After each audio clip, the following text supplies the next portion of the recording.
आमचा लढा संपला नाही। आज तुम्ही आमचा आवाज दाबला पोलिसांनो, उद्या सुद्धा परत निवेदन देऊन आम्ही आत्मदहनाचा इशारा करू।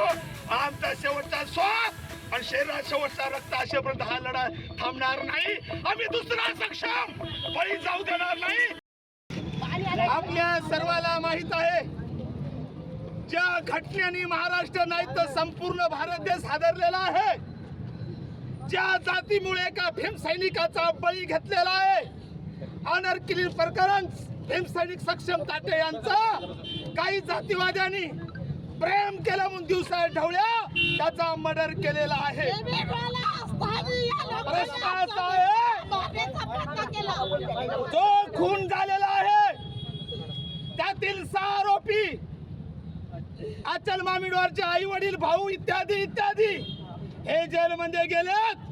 पण जेव्हा आम्ही अचलची भेट घेतली तेव्हा तिने सांगितलं, किती तारखेला मर्डर झाला?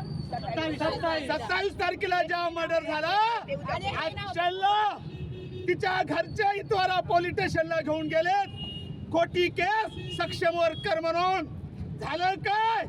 झालं असं, जेव्हा अचल पोलीस स्टेशनला गेली, तिच्या घरचे सांगत होते खोटी तक्रार दे, हिने स्पष्ट नकार दिला, तेव्हा त्या ठिकाणी कर्तव्यावर उपस्थित असलेले एक पोलीस कर्मचारी माई दासरवार आणि दुसरा पोलीस कर्मचारी धीरज कोमलवार त्या ठिकाणी उपस्थित होते।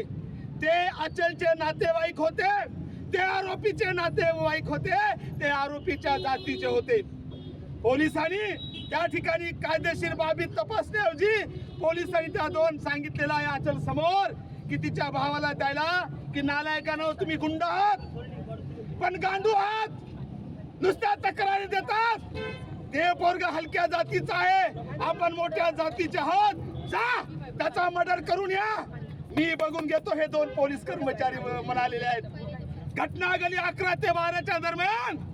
त्या ठिकाणून आता हे पोलिसांनी त्याच्या माइंड मध्ये भरून टाकलं, तेव्हा तो चिडला, पागल झाला आणि अचलच्या हातचा मोबाईल घेऊन त्यांनी पोलीस स्टेशन मध्ये फोडून टाकला गेला आणि 4 घंट्यात मर्डर केला।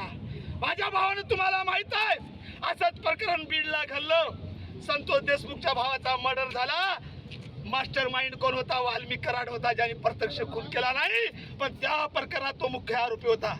आमचं स्वतःचं मत आहे की हिच्या भावाच्या मनात, बापाच्या मनात खून करण्याचं नव्हतं, हे भरविण्याचं काम त्या दोन पोलिसांनी केलं, म्हणजे मास्टर माइंड आहेत, त्यांच्यावर कारवाई करा। आम्ही नुसता आरोप केला नाही, सुप्रीम कोर्टाचं जजमेंट 2018 असेल, 20 असेल, 24 असेल, त्यांनी सांगितलं प्रत्येक पोलीस स्टेशन मध्ये सीसीटीव्ही ठेवणे बंधनकारक आहे, त्याचा ऑडिओ, त्याचा व्हिडिओ 18 महिन्यापर्यंत ठेवणे बंधनकारक आहे।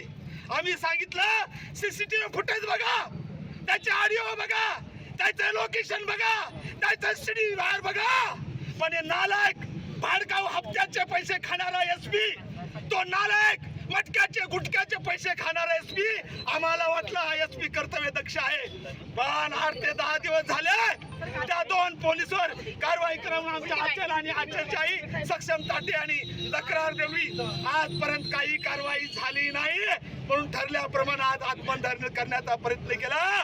पोलिसांनी या ठिकाणी आले, पण कारवाईची कोणी दखल घेतली नाही, आजपर्यंत कोणी आलं नाही, हे जातीय भावनेतून केलं, म्हणून आजची आमची मागणी आहे की संबंधित ज्याला ज्याला आम्ही तक्रारी दिल्या त्या सगळ्या नालायक हरामखोर अधिकाऱ्यावर 18 दाखल करा, हा सुद्धा आमची आजची नवीन मागणी आहे। आणि म्हणून हा लढा आमचा संपला नाही, भारतीय संविधानावर विरोध आहे। आम्ही पोलीस वाल्यांना, मटकेवाल्याला संरक्षण देता, गुंडाला संरक्षण देता, तुम्ही हप्ते खाणारा तुम्ही संरक्षण देता, पण ज्यांनी खून केला त्या पोलिसाला सुद्धा तुम्ही पाठीमागे आहात। भारतीय संविधानाचा आर्टिकल 14 सांगतं कायद्यापुढे कोणी छोटा नाही मोठा नाही, जो गुन्हेगार असेल तो गुन्हेगारच, परंतु या दोन पोलीस कर्मचाऱ्याला वाचवण्याचं काम या जिल्ह्याचा पोलीस अधीक्षक यांनी केलेला आहे, त्याला सुद्धा सह आरोपी करा, हा दादासाहेब शेळके भीम टायगर सेनेच्या वतीने मागणी करतो। त्याला या प्रकरणात 302च्या प्रकरणात पोलीस अधीक्षक, DIG, DYSP संबंधित जे जे असतील त्यांनाही या 302 मध्ये 6 आरोपी करा। फक्त हे दलितांचं बहुतांचं प्रकरण असल्यामुळे 10 दिवसात कोणीही आमच्या पत्राची साधी दखल घेतली नाही. मला या शासनाला विचारायचं, या शासनावर पहिलाच आमचा भरोसा नाही, पण हे जातीवादी सरकार आल्यामुळे पोलीसवाले माजलेले आहेत आणि असे मर्डर पडत आहेत. पण आमचा लढा संपला नाही. हा तुम्ही आमचा आवाज दाबला पोलिसांनो, उद्या सुद्धा परत निवेदन देऊन आम्ही आत्मदहनाचा इशारा करू. आमचा शेवटचा श्वास आणि शरीरात शेवटचा रक्त असेपर्यंत हा लढा थांबणार नाही. आम्ही दुसरा सक्षम बळी जाऊ देणार नाही. एवढं या ठिकाणी थांबतो. जय भीम, जय संविधान.